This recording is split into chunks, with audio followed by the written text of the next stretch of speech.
एक लंबे समय पहले एक गांव में सुरेश और कीर्तना नामक पति पत्नी रहते थे। उनके गीतिका नामक एक सुंदर सी बेटी थी। सुरेश हमेशा सबके सामने बेवजह गर्व से पेश आता था। एक दिन शाम के समय में कीर्तना उनके घर पे वड़ा पाव बनाती है। कीर्तना, तुम्हारे हाथ का ये वड़ा पाव सच में बहुत स्वादिष्ट है। और इतने में उनके घर सुरेश के रिश्तेदार आते हैं। अरे सही समय पे आए हैं, मेरी बीवी अभी अभी गर्मा गर्म वड़ा पाव बना रही है, बहुत स्वादिष्ट है। कीर्तना, जरा मेरे रिश्तेदारों के लिए भी वड़ा पाव बना के ले आना। जी अभी लाई।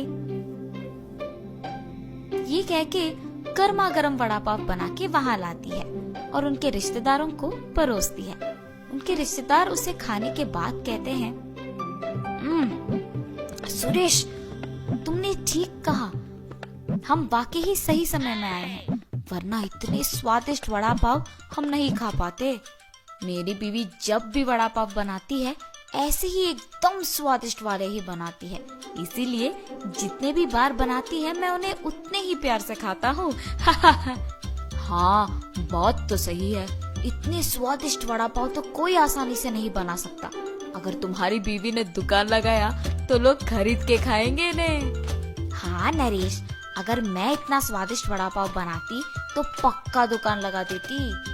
अगर मैं अपनी बीवी के साथ एक वड़ा पाव का दुकान शुरू करूँगा तो सभी वही आके खाएंगे और उन्हीं स्वादिष्ट वड़ा पाव के बारे में सारा गांव बात करेगा।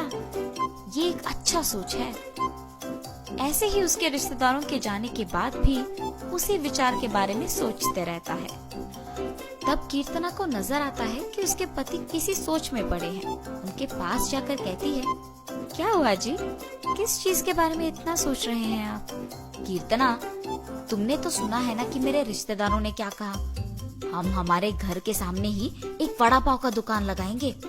तब मेरे रिश्तेदारों के ही तरह इस गांव के सारे लोग उसी के बारे में बात करेंगे। ठीक है, आपके विचार के अनुसार ही हम वड़ा पाव बना के बेचेंगे, लेकिन आपको अब से ऐसे बेवजह गर्व की बातें करना बंद करना पड़ेगा। अगर आप इसी बात को मानकर अपने बर्ताव को बदलने का वचन देंगे तो ही हम ये व्यापार शुरू करेंगे। हाँ, अब अगर मैं अपनी बीवी की बातों को नहीं मानूंगा तो वो शायद व्यापार शुरू करने के लिए नहीं मानेगी, और मैं ख्यालों के अनुसार और मेरे ख्यालों के अनुसार कुछ नहीं होगा। ठीक है कीर्तना, तुम्हारी इच्छा के ही अनुसार मैं अपना बर्ताव बदलूंगा। हम कल से ही वड़ा पाव बना के बेचेंगे। और ऐसे ही वो बाहर जाकर वड़ा पाव की तैयारी के लिए जरूरी सामग्री लेकर आता है। और अगले दिन नरेश उनका दुकान शुरू करके उसकी बीवी को वड़ा पाव बनाने के लिए कहता है। कीर्तना उसके पति के बातों के अनुसार ही वड़ा पाव बनाना शुरू करती है। स्वादिष्ट और गर्मा गर्म वड़ा पाव, आइए बाबू आइए। ऐसे जोर जोर से चिल्लाने के कारण उस तरफ जाते हुए सारे लोग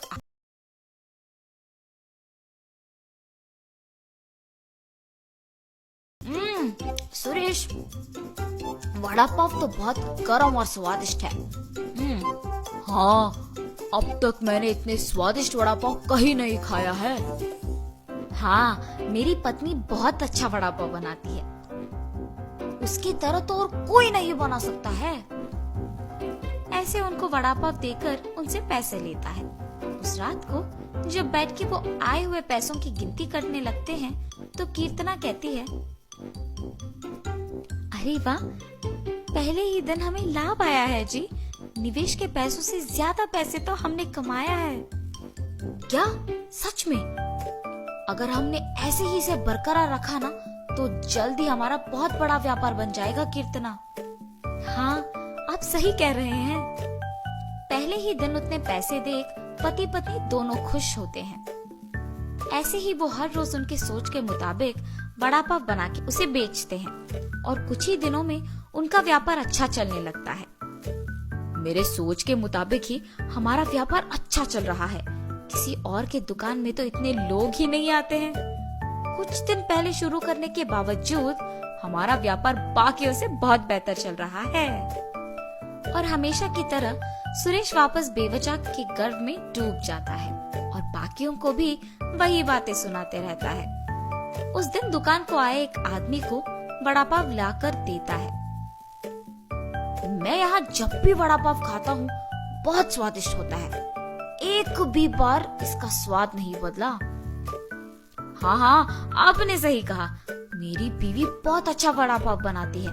नया व्यापार होने के बावजूद बाकियों से हमारा बहुत अच्छा चल रहा है। हाँ। ऐसे ही वहाँ मौजूद सभी से बात करता है और ऐसे ही बात करते हुए वो उन लोगों से पैसे लेना भूल जाता है। उसके पैसे ना लेने के कारण सभी वहाँ आके उसकी गर्व की बातें सुनकर पैसे दिए बिना चले जाते थे। कुछ दिन बाद सबको जब सुरेश की कमजोरी का पता लग गया तो वो वड़ा पाव मंगा के उसे खा के पैसे देने के लिए उसके पास जाकर वड़ा पाव के बारे में बात करना शुरू करते थे। सुरेश उनके बातों में पड़ के गर्व की बातें करता था और उनसे पैसे लेना भूल जाता था और कुछ देर बाद वो लोग वहाँ से पैसे दिए बिना चले जाते थे। सुरेश के इस बर्ताव के कारण उनके व्यापार में नुकसान होता है और अचानक उनके सपने टूट जाने पर पति पत्नी दोनों बहुत निराश होते हैं।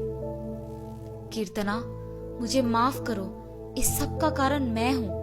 मेरे इस झूठे गर्व के कारण ही सबको मेरी कमजोरी का पता लग गया और उन्होंने उसका फायदा उठाया। इसीलिए हमें अब नुकसान भुगतना पड़ रहा है। ऐसे कह के बहुत दुखी होता है। आपको अपनी गलती का एहसास हो गया, बस ये काफी है। अब से हम हमारा व्यापार ढंग से चलाएंगे। ठीक है कीर्तना। और तब से पति पत्नी दोनों उनका वड़ा पाव का व्यापार बहुत अच्छे से चलाते हुए खुश रहते।